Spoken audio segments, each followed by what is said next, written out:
All right, let's get to our morning business report now. Federal employees can once again download TikTok on their work phones. And if you have Apple Music, you'll have to pay more to keep that subscription. Channel 3's Jane King live at the New York Stock Exchange with all those stories for us. Good morning, Jane.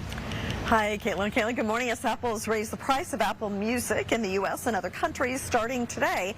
Apple Music individual plan now costs $11.99 a month, up from $10.99. Apple has also increased the price of the select Apple One bundles. Now, Apple blames rising licensing costs. Well, the Department of Justice says that federal employees can now download TikTok on their government devices. A 2022 law banned federal employees from using the short-form video app on those devices.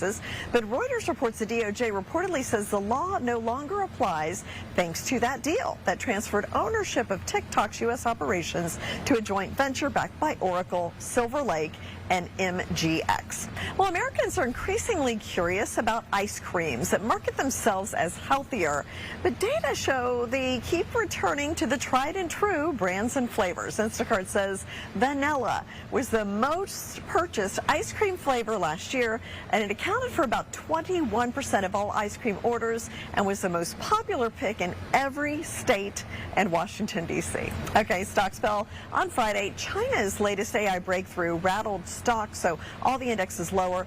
This morning, the Dow is pointing higher and oil is down a little bit. Iran has apparently made some conciliatory comments, so that's turned the markets around this morning. Live from the New York Stock Exchange, I'm Jane King. Back to you.